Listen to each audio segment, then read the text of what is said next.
యోబు గ్రంథము 28వ అధ్యాయము. వెండికి గని కలదు, పుటము వేయు సువర్ణమునకు స్థలము గలదు. ఇనుమును మంటిలో నుండి తీయుదురు, రాళ్లు కరిగించి రాగి తీయుదురు. మనుష్యులు చీకటికి అంతము కలుగజేయుదురు.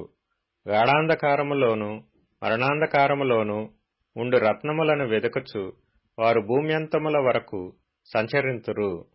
జనులు తిరుగు స్థలములకు చాలా దిగువగా మనుష్యులు సొరంగము త్రవ్వుదురు.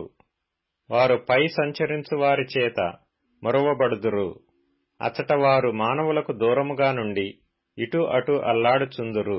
భూమి నుండి ఆహారము పుట్టును, దాని లోపలి భాగము అగ్నిమయమైనట్లుండును.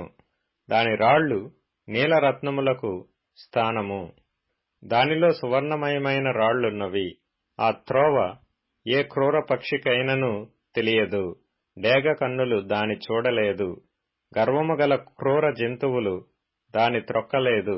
సింహము ఆ మార్గమున నడవలేదు. మనుష్యులు స్ఫటికము వంటి బండను పట్టుకొందురు. పర్వతములను వాటి కుదుళ్ల సహితముగా బోర్ల ద్రోయుదురు. బండలలో వారు బాటలు కొట్టుదురు.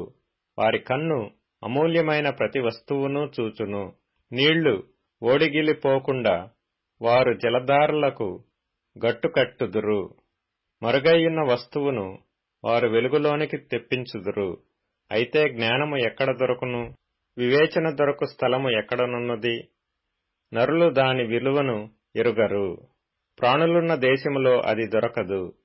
అగాధము అది నాలో లేదనును, సముద్రము నా యొద్ద లేదనును. సువర్ణము దానికి సాటి అయినది కాదు. దాని విలువ కొరకై వెండి తోచరాదు. అది ఓఫీరు బంగారమునకైనను, విలువగల గోమేధికమునకైనను, నీలమునకైనను కొనబడునది కాదు. సువర్ణమైనను స్ఫటికమైనను దానితో సాటి కావు. ప్రశస్తమైన బంగారు నగలకు ప్రతిగా అది ఇయ్యబడదు.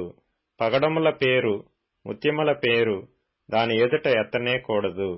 జ్ఞాన సంపాద్యము కెంపుల కన్నా కోర తగినది. కూషు దేశపు పుష్యరాగము దానితో సాటి కాదు. శుద్ధ సువర్ణమునకు కొనబడునది కాదు. అట్లైన జ్ఞానము ఎక్కడ నుండి వచ్చును? వివేచన దొరకు స్థలమెక్కడనున్నది? అది సజీవులందరి కన్నులకు మరుగైయున్నది, ఆకాశ పక్షులకు మరుగు చేయబడి ఉన్నది. మేము చెవులారా దాని గూర్చిన వార్త వింటిమని నాశనమును మరణమును అనును. దేవుడే దాని మార్గమును గ్రహించును. దాని స్థలము ఆయనకే తెలియను. ఆయన భూమ్యంతముల వరకు చూచుచున్నాడు. ఆకాశము క్రింద దానినంతటినీ తెలుసుకొనుచున్నాడు. గాలికి ఇంత బరువు ఉండవలనని ఆయన నియమించినప్పుడు, ప్రమాణమును బట్టి జలములకు ఇంత కొలతయని ఆయన వాటిని కొలిచి చూచినప్పుడు, వర్షమునకు కట్టడ నియమించినప్పుడు, ఉరుముతో కూడిన మెరుపునకు మార్గము ఏర్పరిచినప్పుడు, ఆయన దాని చూచి బయలుపరచెను. దానిని స్థాపన చేసి దాని పరిశోధించెను.